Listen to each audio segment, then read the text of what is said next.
So what we studied in the last class? Organization. Business organization. An organization is combination of persons, maybe owners, maybe staff, maybe specialist professional persons coming together, working for the common goal, for the common benefit, and then helping each other. That's the organization. There are different types of organization in the world, in India, UK, anywhere in the world. Sole proprietorship, entrepreneurial organization, company, private limited, public limited, partnership, not-for-profit oriented organization. Under not-for-profit oriented organization, it is government, it is non-government. The government is for, the government is for social security, for education, for school, colleges, health, safety. And the private organizations are also there for not-for-profit oriented purpose. That the Red Cross Society, Amnesty Fund, those so many private organizations are there which are for the social cause. At the same time, the private organizations are also there like cooperative society. Like I said, in my building there is a society. We all contribute for the maintenance of the building, for the betterment of the building. That means we are the members of the society, we are contributing for the society, and we are getting the benefits out of the society funds. That is club, charitable institutions, cooperative society, all are there. In case of entrepreneur, one person is the owner. He is the karta dharta. The staff may be there, but he is having the sole authority of taking the decisions. So he is the owner, he is the karta dharta. In case of partnership, more than two persons are the owners. They are also managing their affairs. In an entrepreneur partnership, sole proprietorship partnership, the owner liability is unlimited. If I am doing business in the name of sole proprietorship, if there is a loss in the business, I am personally liable. Similarly, in the partnership, partners are personally liable. But in case of partnership in the world in last 5 to 6 years, there is a development of limited liability partnership. That means in a partnership, I am the partner, but I am not responsible for the partnership liability personally.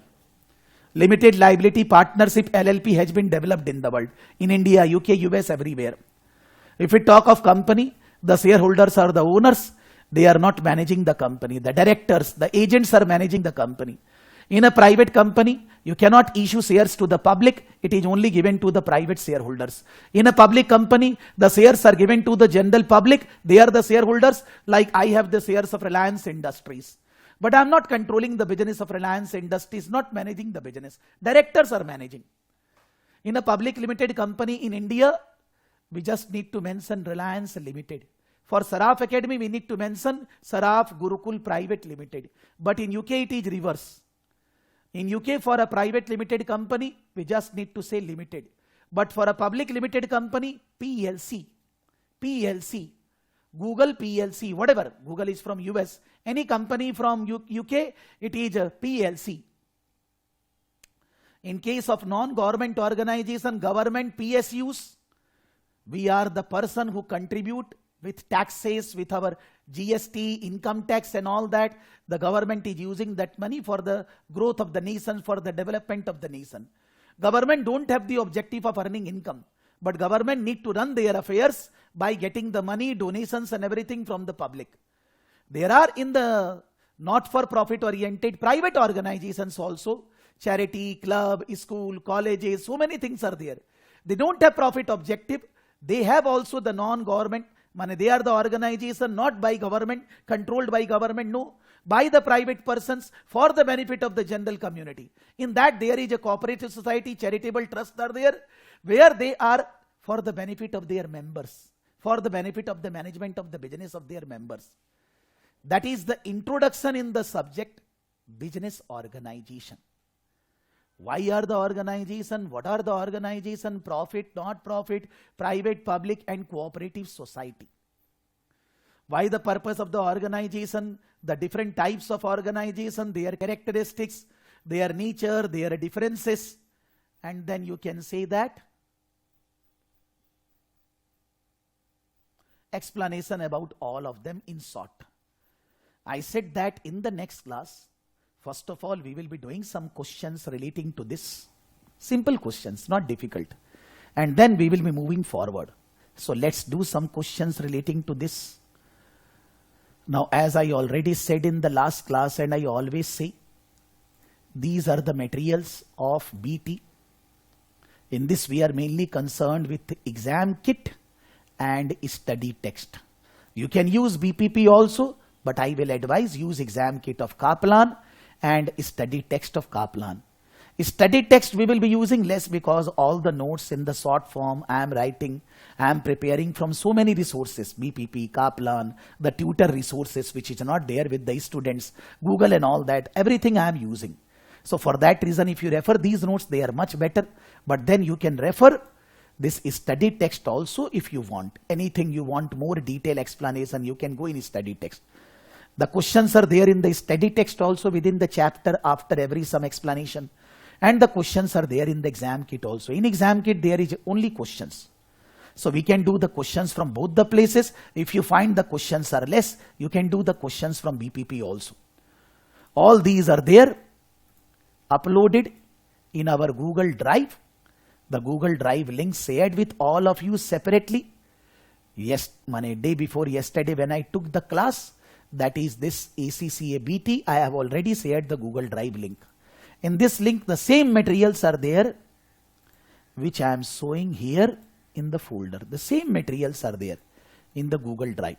You download all these materials in your desktop, save in a folder, name as BT, and download all these, save there. So that you don't have to again and again open this Google Drive. You can prepare on the basis of your material. So that is already said. If somebody will say that sir मेरे को नहीं मिला, आप फिर mail डाल दीजिए, हम फिर दे देंगे, कोई बात नहीं. You mail us कि I have not received BT material and all that, हम लोग फिर दे देंगे, आपको टेंशन नहीं लेना है. So I am using from this material the question kit, and in the question kit, the first topic is business organization. Relating to business organization, 1, 2, 3, 4, 5, 6, 7, 8, 9, 10. 10 questions are there. Okay. Let's do some 5, 7 question, 2, 3 I will skip. You can do on your own. If there is any problem, you can ask. And you can do questions additional from the study text also. Which of the following is not a key feature of an organization? Which of the following is not a key feature of an organization? Controlled performance, collective goals, social arrangements, creation of a product or service. Which of the following is not a key feature of an organization? Collective goals, controlled performance, social arrangements, and creation of product or service. What do you say? Because as per the notes, the first paragraph is saying this only. You can say this is very technical question. For that reason, for giving exam, we need to read the notes 2, 3 times. That it is a social arrangement for controlled performance of collective goals. The business organization is a social arrangements for controlled performance of collective goals.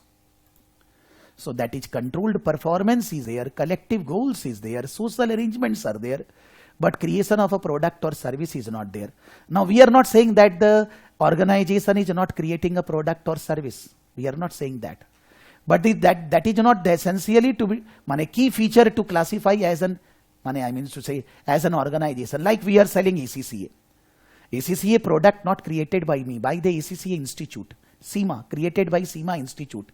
But I am offering the services for that. So it's not essential that the organization need to create a separate product and services nowhere available. That's not a criteria. There are many who are creating. Maruti creating Maruti car or any company. So they are creating also, but that is not a key feature for an organization to be classified as an organization. Which of the following organization is normally funded in public sector? Which of the following organizations is normally found in the public sector, not funded, found in the I was thinking, what is the question? Which of the following organization is normally found in public sector? What is the meaning of this question? Forget about ABC. What is the meaning of this question? Sir meaning है कि should I से the meaning of public sector? Yes, वही मैं पूछना चाह रहा हूं. Public sector वो होता है जो बेसिक गवर्नमेंट फंक्शंस प्रोवाइड करता है और it is managed by the government organisations. और माने गवर्नमेंट से ही वो मैनेज होता है. पब्लिक सेक्टर गवर्नमेंट माने दुनिया का भला करता है और वो गवर्नमेंट ही मैनेज करता है. पब्लिक सेक्टर मतलब government controlled organisation, state government, central government. Public sector controlled by government, provides basic government services. Those services can be police, military, public transport, primary education. This is not the exhaustive list. This is just an example. Public sector मतलब जिसके ऊपर government का control है. तो यहां पर कौन सा फिर आंसर होना चाहिए? विच ऑफ द फॉलोइंग स्कूल लग रहा है. तो चैरिटीज क्यों नहीं हो सकता? सर वो प्राइवेट भी हो सकता है. कोई एग्जाम्पल चैरिटी का? चैरिटी का कोई example? Non profit organisation. These are Red Cross, Greenpeace, Amnesty. ये तब तो वर्ल्ड में फेमस है. आपके कोई भी जगह कोई हो सकता है. आजकल बहुत लोग कुछ भी चैरिटी करते हैं. कोई ऑर्गेनाइजेशन, कोई ट्रस्ट खोल दिया जिससे दुनिया का भला करेंगे, कोई सोशल कॉज के लिए काम करेंगे, तो वो भी हो सकता है. तो चैरिटी गवर्नमेंट ही होना जरूरी नहीं है कि चैरिटी गवर्नमेंट ही करेगी. प्राइवेट भी हो सकता है. बिजनेस तो नॉर्मली प्राइवेट ही होएगा. गवर्नमेंट में भी बिजनेस कर रहा है, बट गवर्नमेंट का काम बिजनेस करना, प्रॉफिट कमाना नहीं है. तो फिर हम लोग चैरिटी आंसर क्यों नहीं दे सकते? स्कूल आंसर ही क्यों दे रहे हैं?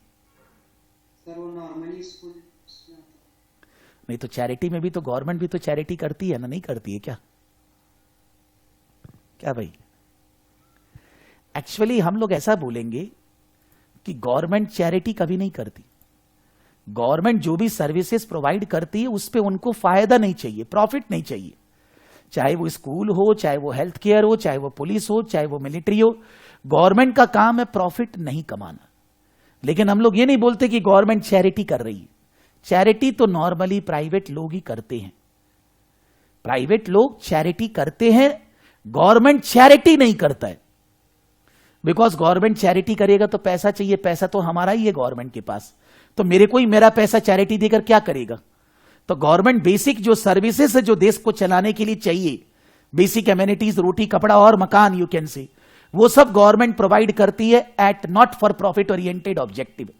बट चैरिटी जो प्रोवाइड करता है, वो चैरिटी जो है वो केवल प्राइवेट पर्सन ही प्रोवाइड करते हैं, अगर अलग से है तो. माने कि मैं नहीं बोल रहा चैरिटी के अंदर गवर्नमेंट नहीं आएगा, बट वहां प्राइवेट, स्कूल में भी गवर्नमेंट आ सकता है. लेकिन नॉर्मली अगर कोई भलाई का काम है, अगर गवर्नमेंट कोई भी बिजनेस कर रही है, प्रॉफिट नहीं कमाना है. लेकिन इसको हम लोग वैसे भलाई नहीं बोलते. एक हो गया दुनिया की देश सेवा करना without any reason, that is called charity. तो चैरिटी में गवर्नमेंट नहीं डालते हैं. और बिजनेस के अंदर तो गवर्नमेंट है ही नहीं. गवर्नमेंट का कोई भी काम बिजनेस करना, कॉमर्शियल एक्टिविटी कंडक्ट करना नहीं है. काम करते हैं, पैसा चार्ज करते हैं, लेकिन जितना खर्चा लगता है उतना, नॉट फॉर जनरेटिंग इनकम. बहुत सारे गवर्नमेंट हॉस्पिटल है, प्रॉफिटेबल है, प्रॉफिट हो रहा है. लेकिन हम लोग ये नहीं बोल रहे कि उनका पर्पस प्रॉफिट कमाना है. उनका पर्पस क्या है? वही पैसा जो प्रॉफिट हुआ उसको और भलाई के लिए लगा देना है. तो वैसे भलाई कर रहे हैं कि देश का काम करने के टाइम पे we are doing some charity activity, but our purpose is not doing charity. Government purpose is not doing charity.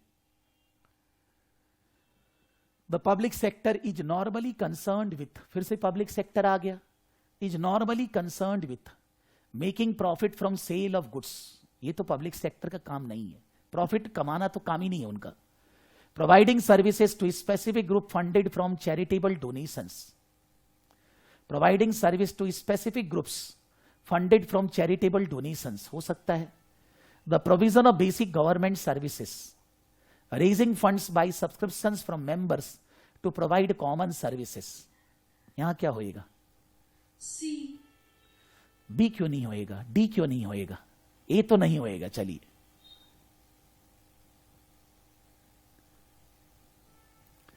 जैसे ऊपर अभी मैं बात की है कि चैरिटी गवर्नमेंट नहीं करती है. गवर्नमेंट आपको बेसिक एमिनिटीज प्रोवाइड करती है, बेसिक जो भी जरूरत है चीजें वो प्रोवाइड करती है. लेकिन चैरिटी करना गवर्नमेंट का काम नहीं है। एक स्पेसिफिक चैरिटी, कोई ग्रीन रिवॉल्यूशन, कोई ये करना, ये नॉन प्राइवेट लोगों का काम है एज अ चैरिटी। और रेस फंड्स, ये कोऑपरेटिव सोसाइटी है। हम लोग अपनी सोसाइटी में सारे बिल्डिंग ओनर से पैसा लेते हैं और फिर बिल्डिंग को मेंटेन करते हैं, बिल्डिंग का भला देखते हैं। तो रेस फंड्स बाय सब्सक्रिप्शन, हर मंथ का सब्सक्रिप्शन जाता है from members to provide common services, और हमें लिफ्ट वगैरह ये सब जो भी सर्विसेज है बिल्डिंग में वो मिलती है। मैं ऐसे ही अपनी सोसाइटी का एग्जांपल ले रहा हूं समझाने के लिए। कोऑपरेटिव सोसाइटी, सो वो गवर्नमेंट नहीं है, वो पब्लिक सेक्टर नहीं है। Provision of basic government services, जो कि health, safety, I mean to say public service और police, school, college, all these things are services which is provided by government, because her country में government वो services provide करते हैं। तो ये जो बी और डी है, डी तो cooperative society, B normally government नहीं करता एज ए डायरेक्ट वे। और प्रॉफिट कमाना तो गवर्नमेंट का कोई बिजनेस है ही नहीं। अगर प्रॉफिट उनको हो भी जाता है तो भी इन दैट केस वो उसी काम में लगा दिया जाता है। Government is not there, because profit जाएगा कहां? गवर्नमेंट तो हवा है ना। गवर्नमेंट थोड़ी ना हम लोग बोलेंगे मोदी जी है, बीजेपी है। गवर्नमेंट मतलब हम लोगों की इलेक्टेड पार्टी, जिसने हमने कंट्री को मैनेज करने के लिए रखा है। तो जो भी पैसा गवर्नमेंट के पास आएगा वो देश की भलाई में जाएगा। दैट इज, गवर्नमेंट कोई भी जगह प्रॉफिट कमाना नहीं चाहती है। A company is a company which specializes in forestry. ठीक है? It has recently purchased B company, which runs a chain of recreational reports. It has recently purchased B company. A company ने B company को खरीदा है और A company का business forestry है। It has recently purchased B company, which runs a chain of recreational reports. A has followed B. A has allowed B to build several new resorts on land which is owned by A. A has allowed B to build several new resorts on land which is owned by A. A company का forestry का business है। A company ने B को acquire किया, जिसका काम है resorts वगैरह चलाना, और A कंपनी ने अपने फॉरेस्ट में B को बोला भाई रिसोर्ट्स बनाओ। B अपना ही है, B को बोला रिसोर्ट्स बनाओ, but which it is no longer able to use, but ए उसको यूज नहीं करेगा। The resorts have proven highly profitable and popular, वो भाड़े उड़े पे देंगे और फायदा होएगा। Which of the following best explains the reasons for this improved performance of the combined entity? ये जो इंप्रूव्ड परफॉर्मेंस हुआ ये क्या है? सिनर्जी। तो हम लोग बोल रहे हैं specialisation, social interaction, synergy and services. Specialisation का मतलब होता है जो काम आपको अच्छे से आता है आप वो काम करिए। मेरे को पढ़ाना अच्छे से आता है तो मेरे को पढ़ाना चाहिए, मेरे को दूसरे काम में दिमाग नहीं लगाना चाहिए। पढ़ाने के लिए मान लीजिए मटेरियल है, मटेरियल बनाने का टाइम नहीं है, कापलान, बीपीपी ये सब से खरीदना उचित है। जो आपका स्पेशलाइजेशन आप उसमें दिमाग लगाओगे तो आप ग्रो करोगे। सोशल इंटरेक्शन, सोशल इंटरेक्शन मतलब हम किसी के साथ कोई अलग से बिजनेस कॉन्ट्रैक्ट सेल परचेज नहीं कर रहे हैं, लेकिन हम अगर बिजनेस कर रहे हैं तो सोसाइटी से जुड़े हुए हैं, समाज से। मैं अगर बिजनेस कर रहा हूं तो ये बिल्डिंग से, लोकेलिटी से डायरेक्टली इनडायरेक्टली जुड़ा हुआ हूं। हम लोग कोई भी बिजनेस विदाउट सोशल इंटरेक्शन नहीं कर सकते। सिनर्जी का मतलब होता है 2 और 2 5, 2 और 2 4 मैथमेटिक्स में होता है, लेकिन सिनर्जी का मतलब होता है 2 और 2 5। इलॉजिकल बात कर रहा हूं। 1 girl 1 boy getting married. Now girl is earning 1 lakh, boy is earning 1 lakh. But when they married, they will be able to earn greater than 2 lakh. That is called synergy. So A company is earning X $million.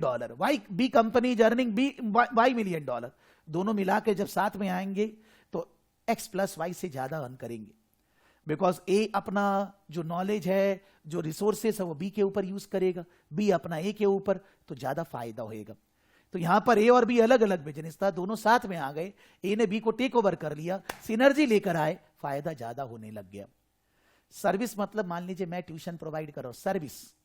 यहां पर service और social interaction का question से कोई मतलब ही नहीं है। Specialisation तब होता जब हम फॉरेस्ट्री में ही ध्यान देते, हम तो उसको एक्वायर करके उसका बिजनेस में भी चले गए ना, तो स्पेशलाइजेशन नहीं है।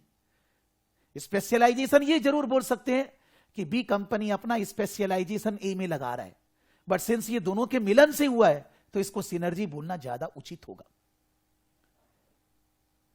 सो maybe answer is C, but हर जगह ध्यान देना है कौन सा आंसर है नहीं है.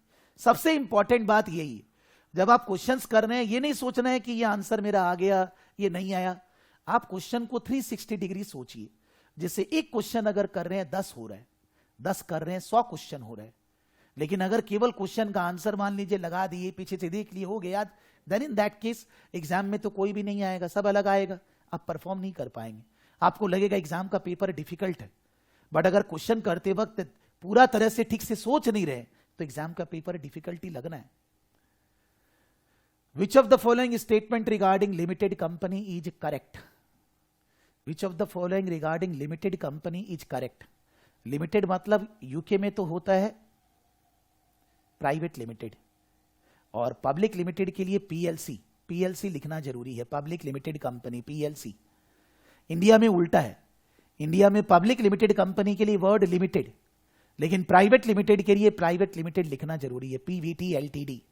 हम लोग लिखते हैं सराफ गुरुकुल प्राइवेट लिमिटेड, रिलायंस नहीं लिखता, रिलायंस इंडस्ट्रीज लिमिटेड बस.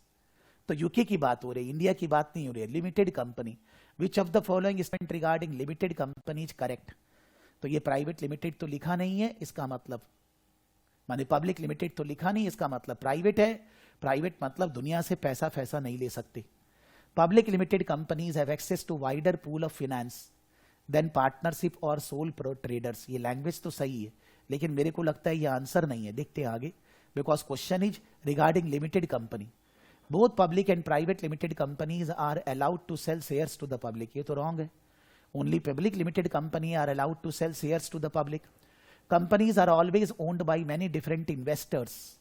बोल सकते हैं प्राइवेट कंपनी में भी एक तो नहीं बहुत सारे इन्वेस्टर होते हैं. Shareholders are liable for any debts the company में इनकर. नो, लिमिटेड कंपनी का मतलब ये कंपनी का लाइबिलिटी के लिए शेयर होल्डर लाइबल नहीं है.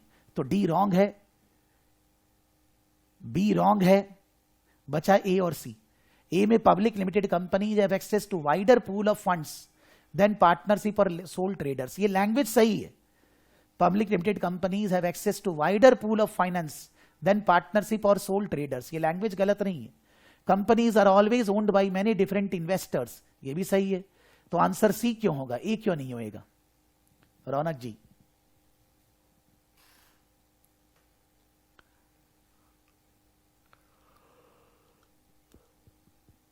बिकॉज हम लोग ये क्वेश्चन जो कर रहे हैं ये यूके के अनुसार कर रहे हैं. उन्होंने पीएलसी नहीं लिखा है, पब्लिक लिमिटेड प्राइवेट लिमिटेड लिखा है. और प्राइवेट लिमिटेड के पास, जैसे मेरी कंपनी के पास पैसा आने का एक ही तरीका है, प्रकाश सराफ विदिशा सराफ. जो शेयर होल्डर है उन्हीं से पैसा आएगा और कहीं से नहीं आएगा. तो हम लोग ये मान के चलेंगे कि ऊपर में क्वेश्चन में लिमिटेड वर्ड लिखा है, पब्लिक माने पीएलसी नहीं लिखा हुआ है, इसका मतलब ये प्राइवेट है. और प्राइवेट के पास पार्टनरशिप जैसे ही सुविधा है पैसा लेने की, और कोई ऑप्शन नहीं है. For that reason we will say C. Fantastic, 100% logical reason to give the answer. Consider the following list of different organisation. Consider the following list. ठीक है, क्या करें? Government, department, partnership, charities, companies. Which of these organisation would normally be classified as both a not for profit organisation and a private sector. मतलब not for profit है लेकिन government नहीं है, not for profit और private sector दोनों है, ऐसा कौन सा है? तो गवर्नमेंट पहला तो नहीं हो सकता. पार्टनरशिप, पार्टनरशिप का तो जनरली ऑब्जेक्टिव प्रॉफिट मेकिंग होता है. चैरिटीज हो सकता है बिकॉज प्रॉफिट मेकिंग होता नहीं है, और पब्लिक सेक्टर नहीं प्राइवेट होता है. और कंपनीज प्रॉफिट मेकिंग होता है, यानी कि आंसर क्या हो गया? Charities. Because charities are private sector but not for profit motive. Partnership and companies are private sector but profit motive. और government department is not private sector, is a public sector. So question of profit or non profit आता ही नहीं. So answer is only roman 3. Roman 3 means B. An organization that is owned and democratically controlled by its members. Owned and controlled by members. To which type of organization does this definition relate? Charities, non-government, cooperative, private limited companies. Why not private limited companies? क्योंकि sir private limited companies में members private limited companies में जैसे cooperatives में क्या होता है sir कि उन लोग का जो मेंबर्स होते हैं जो उन लोग का गुड्स एंड सर्विसेज बाय करता है उन लोग ही डेमोक्रेटिकली वो कर लेता है, मतलब दे कंट्रोल द कोऑपरेटिव। और प्राइवेट लिमिटेड कंपनी नहीं होगा क्योंकि Sorry. organization that is owned and democratically, but private limited cooperative होगा इसका आंसर। नहीं, मैं बोल रहा हूँ कि जैसे मेरी कंपनी में मैं और मेरी वाइफ है, तो हम लोग ही ओनर है और हम लोग ही कंपनी को कंट्रोल कर रहे हैं। तो प्राइवेट लिमिटेड कंपनी में भी तो ये लैंग्वेज बोल सकते हैं ना कि an organisation that is owned and democratically controlled by its members. तो फिर कोऑपरेटिव सोसाइटी। सर वो ओनर हो गया ना फिर मेंबर्स में, क्या बोले आपने? इधर इधर पे मेंबर्स है तो वो ओनर हो गया ना प्राइवेट लिमिटेड कंपनीज के। समझा नहीं मैं, सॉरी, थोड़ा सा और सॉरी, ये बात नहीं समझ में आई। नहीं सर, कोऑपरेटिव में मेंबर्स रहती है और प्राइवेट लिमिटेड में ओनर्स रहते हैं। हाँ, तो इधर तो प्राइवेट लिमिटेड में भी तो जो ओनर है वही माने मेंबर ओनर जो भी बोले, क्या उससे कोई? हाँ मतलब ट्राई करूँ, हाँ, बोलिए। बोला जाता है कोऑपरेटिव का जैसे कि उन लोग का मेंबर वही होता है जिन लोग उन लोग गुड्स एंड सर्विसेज बाय करता है और उन लोग ही मेंबर होता है, उन लोग ही उसको डेमोक्रेटिकली कंट्रोल करता है। बट सर देखिए आपका जो कंपनी है, हम लोग आपका सपोज हम लोग आपका कस्टमर है, हम लोग आपका सर्विस। हाँ, तो यही मैं सुनना चाह रहा था कि जब कोऑपरेटिव सोसाइटी होता है उसको डेमोक्रेटिक बोलते हैं, कंपनी को डेमोक्रेटिक नहीं बोलते। डेमोक्रेटिक का मतलब होता है आप अपनी सर्विसेज खुद को दे रहे हैं। जैसे बिल्डिंग में जो ओनर्स हैं हमारी कोऑपरेटिव सोसाइटी में, कोऑपरेटिव सोसाइटी सर्विस बिल्डिंग के ओनर्स को ही दे रहा है, लिफ्ट मेंटेनेंस ये सब उन्हीं के लिए कर रहे हैं। लेकिन मैं अगर पढ़ा रहा हूं तो मैं खुद को थोड़ी ना पढ़ा रहा हूं, मैं तो आप लोग को पढ़ा रहा हूं। The services are offered to general public, but in a cooperative society the services are consumed by the members of the society only. इसलिए सही बोला, क्योंकि दोनों के अंदर ही ओनर और मैंने आई मीन टू से बिजनेस कंट्रोल करने वाला ओनर, जैसे रिलायंस, मैं ओनर हूं लेकिन मैं बिजनेस नहीं मैनेज कर रहा रिलायंस का। तो प्राइवेट लिमिटेड में तो मैं ही ओनर हूं, मैं ही बिजनेस मैनेज कर रहा हूं, लेकिन डेमोक्रेटिकली नहीं, अपने आप को सर्विस देकर नहीं, दुनिया को सर्विस देकर। और कोऑपरेटिव सोसाइटी में दुनिया को सर्विस नहीं, खुद को सर्विस दे रहे हैं। That's the difference. Then W is an organization which imports computers into country A and sells them the public in order to make a profit. पहले पढ़ लेते हैं भाई। W is an organization which imports computers into country A and sells them the public in order to make a profit. It is owned by 15 individual investors, each of whom owns an equal number of shares in this. Vestor is not a public limited company. Which of the following is likely to be most appropriate source of finance for Vestors? Central government तो पैसा computer खरीदने के लिए देने वाला नहीं है। Existing owners of the wasters होना है। ईस्ट प्राइवेट लिमिटेड कंपनी है, पब्लिक में शेयर नहीं दे सकते। डोनेशंस फ्रॉम द पब्लिक कोई नहीं देने वाला है। डोनेशंस लोग चैरिटी करने के लिए देते हैं, डोनेशन आपका बिजनेस करने के लिए कोई नहीं देता है। तो सिंपल क्वेश्चन है, द एग्जिस्टिंग ओनर्स। हमारे केस में पैसा कहां से आएगा? मैं और मेरी वाइफ देंगे और कहीं से नहीं आएगा। Are the following statements true or false? Not for profit organisation have varied objectives which depend on the needs of their members or the sections of society they were created to benefit. क्या ये सही है? Not for profit organizations have varied objectives which depend on the needs of their members or the sections of the society they were created to benefit. Not for profit organizations का अलग अलग objective होता है जो depend करता है कि उन लोगों के कौन मेंबर्स हैं और फिर सोसाइटी और the sections of the society they are created to benefit. क्यों? क्योंकि नॉन फॉर हॉस्पिटल आ जाता है इसमें इसमें तो वैरिड ऑब्जेक्टिव क्यों है? Why the varied objectives are there? Sorry, क्योंकि सर अगर जैसे ये जैसे नॉन फॉर प्रॉफिट ऑर्गेनाइजेशंस में होते हैं जैसे हॉस्पिटल भी आ जाते हैं, हॉस्पिटल अब मतलब पेशेंट्स को देंगे और फिर सपोज काउंसिल होते हैं, काउंसिल का जैसे हो सकता है अपना उन लोग का अलग ही मिशन है, अपना कम्युनिटी को मतलब उन लोगों के लिए केयर करना। फिर एक अलग चैरिटी होता है, चैरिटी जैसे कि किधर कोई फ्लड आया तो उन लोगों को रिलीफ देना, तो और वो अलग अलग सेक्शंस ऑफ सोसाइटी और उन लोग को मतलब उन लोग के अच्छे के लिए कर रहे हैं। थोड़ा और इजी कर देते हैं इसको। मान लो कोई हॉस्पिटल है, हॉस्पिटल में हम लोग एज अ पेशेंट गए, तो हम लोग का हॉस्पिटल वो गवर्नमेंट है प्राइवेट है उसकी बात नहीं कर रहे, वो नॉट फॉर प्रॉफिट है। क्यों? हम लोग चाहते हैं कि हम लोगों का हमारा जो प्रॉब्लम है, जो डिजीज है, जो भी है, वो हॉस्पिटल अच्छे से ठीक करके दे और पैसा ज्यादा ना ले, ठीक है। लेकिन हॉस्पिटल में जो लोग काम कर रहे हैं, डॉक्टर्स है, नर्सेस है, उन लोग क्या चाहते हैं कि उन लोग को सैलरी ठीक से मिले।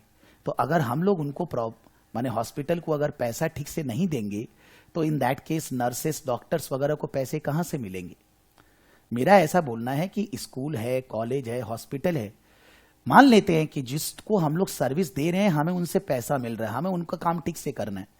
लेकिन मान लीजिए स्कूल की बात करते हैं, स्कूल के अंदर टीचर्स है, स्कूल के अंदर स्कूल को जहां से डोनेशंस मिला है, स्कूल के अंदर जो बच्चे पढ़ते हैं उनके पेरेंट्स हैं, तो बच्चे और पेरेंट्स को चाहिए बेटर एजुकेशन। जो लोगों ने पैसा दिया उनको चाहिए कि स्कूल अच्छा से एजुकेशन प्रोवाइड करे, स्कूल अच्छे से वर्क करे। जो लोग टीचर्स वगैरह उनको चाहिए कि भाई हमारे को प्रॉपर टाइम मिले पढ़ाने के लिए वगैरह। मैं ये नहीं बोल रहा कि प्राइवेट ऑर्गेनाइजेशन में ये सारे ऑब्जेक्टिव नहीं है, लेकिन प्राइवेट जैसे मेरी कंपनी नॉट फॉर प्रॉफिट नहीं है, मेरी कंपनी में मेरे को प्रॉफिट कमाना है, उसमें भी मेरे को ये देखना है कि आप लोग सेटिस्फाइड है कि नहीं, आपको ट्रेनिंग ठीक से मिल रही है कि नहीं, स्टाफ सेटिस्फाइड। बिकॉज अगर मैं आप लोग के बारे में नहीं सोचूंगा तो मेरे पास स्टूडेंट पढ़ने कौन आएगा? बट मेरा प्राइम ऑब्जेक्टिव है प्रॉफिट कमाना। लेकिन school, college, university, health, hospital, ये सब जगह हमारा प्राइम ऑब्जेक्टिव प्रॉफिट कमाना नहीं है। प्रॉफिट में be one of the objective in a private organisation, private मतलब जो गवर्नमेंट का नहीं है, लेकिन उसके अलावा ऊपर में अलग से ऑब्जेक्टिव्स है। ये सारे ऑब्जेक्टिव अलग अलग स्टेक होल्डर के ऊपर डिपेंड करते हैं। डोनेशन वाला का अदर ऑब्जेक्टिव है, स्टाफ का अदर ऑब्जेक्टिव है, जिन लोग सर्विस ले रहे हैं उनका अदर ऑब्जेक्टिव है। इसलिए not for profit oriented organisation have varied objectives, जो किस पे डिपेंड करते हैं? जिन लोगों ने पैसा दिया है, जो उसके मेंबर है, या जो सोसाइटी को बिलोंग करते हैं, जो चाहते हैं उससे वो सब पर्पस। अगर जैसे आप बोले कि मान लो कोई भलाई करने वाला चैरिटी है, तो चैरिटी को भलाई करना है, लेकिन चैरिटी में पैसा कहां से आया? जो पैसा दिया उसका भी तो एक अलग ऑब्जेक्टिव है ना। मैं अगर गवर्नमेंट की, मान लीजिए हम लोग टैक्सेस वगैरह देते हैं, हम लोग क्या चाहते हैं कि कोई भी इंडियन गवर्नमेंट जो भी हो, बीजेपी या कांग्रेस हो, जो भी हो, वो लोग देश को अच्छे से चलाए, हमारे पैसा को प्रॉपरली यूज करे, हम चाहते हैं ना। इवन दो हम, यू कैन से हम वो कंट्रोल नहीं करते, but we require that. So हर नॉन गवर्नमेंट या गवर्नमेंट ऑर्गेनाइजेशन में वैरिड ऑब्जेक्टिव्स होता है। वहां पर एक सिंगल ऑब्जेक्टिव नहीं होता प्रॉफिट कमाना, और दूसरे ऑब्जेक्टिव एंसिलरी। मेरे ऑर्गेनाइजेशन में सिंगल ऑब्जेक्टिव प्रॉफिट कमाना, all other objectives are ancillary. But in a non government organisation all the objectives are prominent and profit motive is not the only objective. Profit के अलावा पहली दूसरी बातें, उसके बाद हमें प्रॉफिट के बारे में सोचना है। The primary objective of government fund organization, government funded organization, is to reduce cost of their operations and thus minimize the burden on the taxpayers. The primary objective of government funded organization is to reduce cost of their operations and thus minimize the burden on the taxpayer. अगर government जो देश को चला रही है, education है, health system है, police है, कोई भी है, ये सारा जगह गवर्नमेंट का पैसा लग रहा है, वो पैसा हम लोग सबको टैक्स के रूप में दे रहे हैं। तो अगर गवर्नमेंट खर्चा बचाए, कॉस्ट कम करे, तो हम लोग सबसे टैक्स कम लेना पड़ेगा, हम लोग को टैक्स कम देना पड़ेगा। कैन वी से this is the primary objective of government? The primary objective of government funded organization is to reduce cost of their operations and thus minimize the burden on the taxpayers. क्या ये बोल सकते हैं? Sir primary objective सही service देना होता है। अब वो सही सर्विस के लिए अगर पैसा थोड़ा लगेगा तो लगाना पड़ेगा, बिकॉज अगर हम लोग मान लीजिए खराब सर्विस कर दिए तो टैक्स पेयर लोग और ज्यादा झगड़ा करेगा कि मेरा पैसा बर्बाद कर रहे हैं।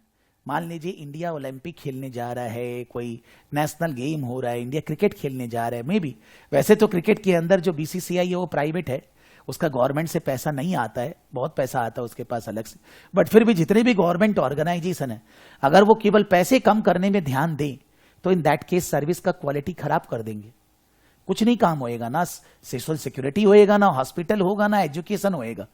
तो हम गवर्नमेंट का काम ये नहीं है कि पैसा कम करना, क्वालिटी को बरकरार रखते हुए, सर्विस का प्रॉपर क्वालिटी मेंटेन करते हुए पैसा कम करना। So we can't say that कि खर्चा कम करना जिससे टैक्स कम लेना पड़े is the objective of government, that is not the objective. Consider the following statement, charities would usually be classified as a type of non-government organization. Charities would usually be classified as a type of non-government organization. Actually ये question हम लोग अभी 10 के अंदर 3 बार कर लिए, यहां किए, यहां पर किए ये चैरिटी वाला, फिर यहां पर भी चैरिटी वाला, मेरे ख्याल से एक बार और किए, यहां पर भी चैरिटी वाला। ये सब एक ही क्वेश्चन है, बट ऐसे ही घुमा घुमा के लैंग्वेज दे देकर अलग अलग क्वेश्चन दिया जा रहा है। बात सबका एक ही है कि charity is private, not government, non government organisation है, प्राइवेट होता है और वो दुनिया का भला करता है, उसका पर्पस प्रॉफिट कमाना नहीं होता है, इसलिए उसको चैरिटी बोलते हैं, लेकिन वो गवर्नमेंट का नहीं होता है। सब जगह हमने जितने क्वेश्चन है सब में यही किया है।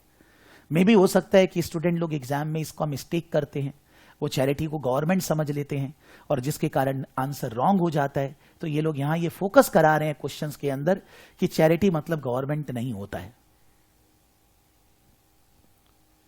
ओके, और भी क्वेश्चंस किया जा सकता है, बट आप ट्राई करना, जहां पर नहीं समझ में आएगा, नहीं समझ में आएगा मतलब आप ये क्वेश्चन कर रहे हैं, आपको लगा ट्रू है, आपको लगा फॉल्स, फिर आपने उसके बाद पीछे जाकर देखा, पीछे आंसर दिया हुआ है, पीछे आंसर में उल्टा लिखा हुआ है, पीछे आंसर में एक्सप्लेनेशन दे रहा है कि इन्होंने ये आंसर क्यों बोला, फॉल्स क्यों बोला, ट्रू क्यों बोला, आपको पढ़ के समझ में आ गया। ठीक है, अपने आप को विचार लीजिए कि भाई मैं गलत सोच रहा था, उसके ऊपर नोट्स बना लीजिए कि मेरे को ऐसे सोचना है, लेकिन आपको आंसर देखकर भी नहीं समझ में आ रहा है, आपको आंसर देखकर भी अपना सोच ही सही लग रहा है, तब आप इन दैट केस डाउट भेजेंगे कि भाई इसका स्क्रीनशॉट ले लेंगे या इस क्वेश्चन को कॉपी पेस्ट कर लेंगे, उसके ऊपर इंस्टीट्यूट का आंसर क्या उसके नीचे डाल देंगे, आपका आंसर क्या है, आप ऐसा क्यों सोच रहे हैं उसको लिख देंगे।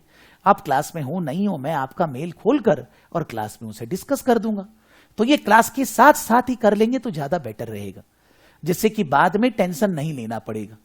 जब हौले हौले धीरे धीरे एक एक चीज पढ़ रहे हैं तो उसको साथ साथ ही कवर करते जाएंगे ना, बिकॉज अदरवाइज बाद में आप सारा एक साथ पढ़ने लगेंगे, फिर कंफ्यूजन आपको होगा मेरे, बिकॉज क्लास में क्या है, सामने बताने में बहुत इजी लग रहा है, समझने में, समझाने में, लेकिन अगर व्हाट्सएप में या किसी इस तरह से बोल रहे हैं, मैं कम्युनिकेट कर रहा हूं, तो उसमें टाइम बहुत वेस्ट होता है और उस तरह से समझ में भी नहीं आता।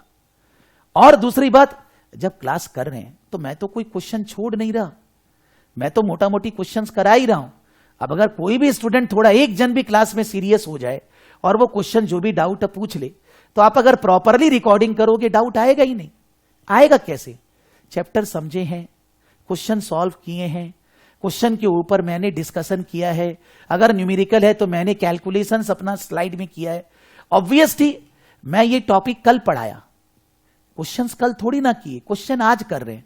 हो सकता है क्वेश्चन और एक क्लास बाद करेंगे, कोई जन बोलेगा सर मेरे को ये वापस बता दीजिए, तो आप रिकॉर्डिंग प्रॉपरली कर लीजिए। रिकॉर्डिंग करने के टाइम पे मान लीजिए आपने ये पहला क्लास का रिकॉर्डिंग किया, मैंने बोला कि भाई कुछ क्वेश्चंस वगैरह अपने आप थोड़ा कर लेना, तो आप दूसरा रिकॉर्डिंग करने के पहले अपने आप पहले क्लास में जो हुआ उसको करिए, जो मैंने बोला उनको करिए, फिर आगे का रिकॉर्डिंग करिए, उसको उसी लय में चलाइए। ये नहीं कि रिकॉर्डिंग आप कर रहे हैं तो एक साथ 5 क्लास का रिकॉर्डिंग एक दिन में कर ली, हो गया, that is wrong way. Don't try to complete, because अगर 5 क्लास में करना है, 20 क्लास का सिलेबस है, पुराना बैच का क्लास खोल के बैठ जाइए, 10 रिकॉर्डिंग आज 10 कल, 2 दिन में खत्म, पूरा बर्बाद हो जाएंगे। डू 1 क्लास रिकॉर्डिंग, उसके ऊपर जैसे मैंने बोला फिर से रिकॉर्डिंग, फिर उस जो चीज क्लास में कराया गया समझिए, लिखिए, नोट्स बनाइए, फिर दूसरा क्वेश्चन जो नहीं कराया गया सॉल्व करिए, फिर आगे का रिकॉर्डिंग करिए। टाइम दीजिए पढ़ाई में, बिकॉज टाइम नहीं देंगे तो रेजिस्टेंस नहीं बनेगा, समझ में नहीं आएगा, और फिर डाउट्स क्लियर नहीं होएगा, अच्छा नहीं लगेगा, डिमोटिवेशन आएगा, मन खराब होगा, वैसा नहीं करेंगे। तो जब ये सब्जेक्ट चल रहा है इसको तो साथ साथ रखें, इसको बैकलॉग ना करें। जो पूछना है क्लास में रेगुलरली पूछते रहें, जिससे कि हम लोग का डिस्कशन नेक्स्ट लेवल पे जाए। फिर से याद दिला रहा हूं, जिन लोग भी CIMA का स्टूडेंट है उनको केस स्टडी का क्लास करना अनिवार्य है। बिकॉज जब मैंने केस स्टडी की क्लास की तो मैंने सबसे पहला क्वेश्चन क्या रेज किया कि केस स्टडी एग्जाम का स्ट्रक्चर क्या है, सीमा का केस स्टडी एग्जाम कितने नंबर का होता है, कैसे पेपर आता है, कैसे क्वेश्चंस होते हैं, आंसर कैसे लिखना है, कितनी देर का एग्जाम होता है, ये एग्जाम स्ट्रक्चर है। जो स्टूडेंट पहले से 3 महीने से 4 महीने से क्लासेस कर रहे हैं, मैंने उनको क्लास में करीब 5, 6, 10 बार बोला है कि आप यूट्यूब में जाकर हम लोगों का जो प्रकाश सराफ ऑफिशियल यूट्यूब चैनल है उसके अंदर प्लेलिस्ट के अंदर सीमा के अंदर ओसीएस फरवरी 2022 वाला क्लासेस कर लीजिए। 6-7 क्लास है, सबको पूरा कंप्लीट कर लीजिए। उसके बाद ही आप P1, E1, F1 पढ़ना चालू करिए, जिससे आपको एग्जाम स्ट्रक्चर मालूम रहे। तो अगर या तो हम रिकॉर्डिंग भी नहीं कर रहे या मैं लाइव करा रहा हूं तो भी नहीं कर रहे, तो किसी भी तरह से अगर नहीं पढ़ेंगे तो मैं कैसे हेल्प करूंगा। मैं ये थोड़ी ना बोल रहा हूं कि फरवरी में एग्जाम देना है, लेकिन एग्जाम स्ट्रक्चर तो समझ में आए ना, पढ़ते वक्त वो फोकस रहे कि मैं अगर E1, P1, F1 पढ़ रहा हूं तो मैं किस लिए पढ़ रहा हूं, मेरा पर्पस क्या है, एग्जाम में कैसे आने वाला है, क्वेश्चन पैटर्न क्या है, कैसे पूछते हैं वो लोग। मान लीजिए आप होमवर्क नहीं कर पाएंगे क्योंकि आपको वैसे भी एग्जाम देना नहीं है फरवरी में, एटलीस्ट क्लास तो करिए, जिससे कि क्लास करने से जो जो एक्स्ट्रा चीजें हैं वो आपके दिमाग में E1, P1, F1 सारा एक साथ घुस जाए, और फिर उसके बाद आप अच्छे से अपना रिकॉर्डिंग वगैरह करके डाउट क्लियर करके तैयार रहिए कि अगस्त में एग्जाम दे पाए। अब क्या है कि स्टूडेंट क्लास करेगा नहीं, फिर वो बोलेगा सर मैंने तो E1, P1, F1 पढ़ लिया, क्या मई में केस स्टडी की क्लास होगी, जबकि मैंने 50,000 बार बोल दिया कि ऑपरेशनल केस स्टडी की क्लास मई में नहीं होगी। मई और नवंबर में I will teach management case study, strategic case study, operational case study I will teach in February and in August. तो आप अगर पढ़ भी लेंगे तो मई में मैं क्लासेस ऑपरेशनल केस स्टडी के लिए नहीं दे रहा हूं। क्यों नहीं दे रहा हूं, मैंने 2 घंटा कल बोला है कि उतना अरेंजमेंट, उतना मैं पढ़ाई कर नहीं सकता, बैंडविड्थ नहीं है, जस्टिस नहीं दे सकता स्टूडेंट को क्लास में। इसीलिए हम एक केस स्टडी को अलग रख के रखे हैं कि ये जो ऑपरेशनल केस स्टडी इसका हम 2 बार पढ़ाते हैं। तो आप अगर अभी नहीं पढ़ रहे, फिर आप रिकॉर्डिंग भी नहीं करोगे, फिर आप अगस्त में आए, आता कुछ भी नहीं है, एग्जाम का स्ट्रक्चर वगैरह के बारे में कोई ज्ञान नहीं है, तो बहुत तकलीफ होती है। बिकॉज E1, P1, F1 का यूसेज केस स्टडी में 10 से 15% ही है। केस स्टडी एग्जाम जो देना है वहां इस तरह से E1 चैरिटी क्या होता है, क्या काम है। हम जो केस स्टडी कल चालू किए हैं उसमें ये चैप्टर बिजनेस ऑर्गेनाइजेशन कोई काम ही नहीं है, मतलब ये हम केस स्टडी के लिए पढ़ ही नहीं रहे। तो वो बात समझ में आनी चाहिए ना कि मेरे को भाई एग्जाम ऐसे देना, ये स्ट्रक्चर है, इतने नंबर का पेपर होता है, इतना। ये बात को मैं कैसे बोलूं आपको, कैसे बोलूं। या तो मैं क्लास कराऊं, आप रिकॉर्डिंग करें, या आप चुपचाप लाइव करें, बात सुने, और नहीं तो 50,000 बार क्वेश्चन सीरीज करते ही जाएंगे, उसका कोई सॉल्यूशन नहीं है। तो मैं बोलते जा रहा हूं, मैं मेल करते जा रहा हूं कि even though I requested in the last class, again I am saying even though you didn't attended but do the live classes of case study. आप मान लीजिए E1, P1, F1 पढ़ेंगे, कल एग्जाम देना है क्या, आज अगर छूट जाएगा E1, P1, F1 तो कुछ प्रॉब्लम हो जाएगी, क्या हो जाएगा, जो हो रहा है वो छूट जाएगा तो प्रॉब्लम होगी। E1, P1, F1 पढ़ने का तो टाइम है, तो और आगे मैं नहीं बोल सकता।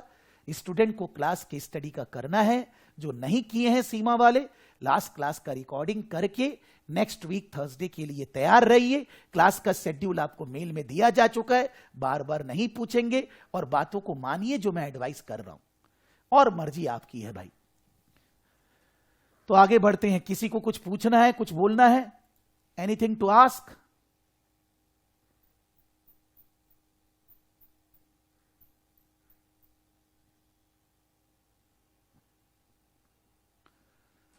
So let's proceed.